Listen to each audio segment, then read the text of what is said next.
আমরা সবাই ইদানিং যেটা উপলব্ধি করছি যে মাদক আমাদের সমাজের জন্য যেমন ভয়াবহ, ঠিক পাশাপাশি আমাদের তরুণ প্রজন্ম সহ পর্নোগ্রাফি এক বড় বিরাট ভয়াবহ আসক্তিতে পরিণত হচ্ছে।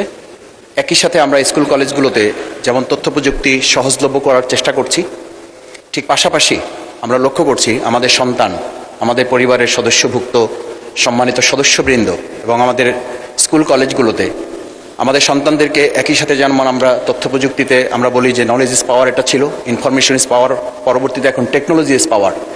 সেই টেকনোলজিতে গোটা বিশ্বে আমরা মাননীয় স্পিকার লক্ষ্য করছি যে সেটাকে একদিকে স্টেট সিকিউরিটি করা হচ্ছে আর একদিকে সোশ্যাল সিকিউরিটি ডেভেলপমেন্ট করা হচ্ছে, কিন্তু একই সাথে আমাদের দেশে আমরা লক্ষ্য করছি এই পর্নোগ্রাফি সাইটগুলো বন্ধ করা, রেস্ট্রিক্টেড করা এবং আমাদের প্রজন্মকে রক্ষা করার জন্য যে সামাজিক উদ্যোগ গ্রহণ করা, এই ক্ষেত্রে তথ্য প্রযুক্তি মন্ত্রণালয়ের এই বছরে যে বাজেট, সেই বাজেটের যা নির্ধারণ করা আছে তার মধ্য থেকে এই প্রজন্মকে মাদকের মতো করে এটা থেকে এই অভিশাপ থেকে বাঁচানোর জন্য কার্যকর কোনো পদক্ষেপ আমরা গ্রহণ করতে পারছি কিনা এবং ভবিষ্যৎ পরিকল্পনাটা আপনার মাধ্যমে মাননীয় মন্ত্রীর কাছে জানতে যাচ্ছি। মাননীয় স্পিকার, আপনাকে ধন্যবাদ। মাননীয় মন্ত্রী।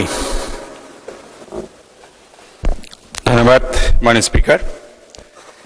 মাদক সারা বাংলাদেশে একটা ব্যাধি হয়ে গেছে।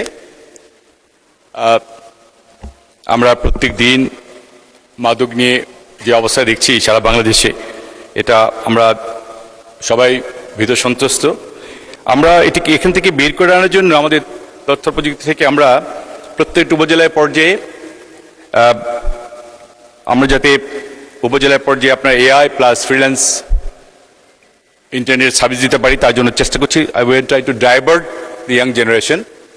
এবং আমরা উপজেলা পর্যায়ে ট্রেনিং একটা রুম নিয়েছি, যেখানে ছেলেপেলেরা এসে তারা নিজেদের ট্রেনিং নিয়ে তারা সেলফ সাফিসিয়েন্ট হবে। এই পর্যায়ে আমরা কাজ করছি।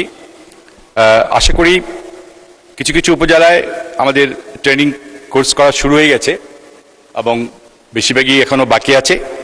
আমরা উপজেলা পর্যায়ের একটা উপরে 4-5 তলা 6 তলা এরকম রুমগুলিতে সেই ট্রেনিং কোর্সগুলি করার চেষ্টা করছি এবং ইনশাল্লাহ আমরা যদি এইভাবে এই পর্যায়ে যদি ছেলেপেলেদেরকে ইয়াং জেনারেশনকে আমরা অ্যাট্রাক্ট করতে পারি, তাহলে হয়তো এই তারা একটু ইয়াং জেনারেশন বিশেষ করে তাদেরকে আকৃষ্ট করে ওখান থেকে বের করার চেষ্টা করব।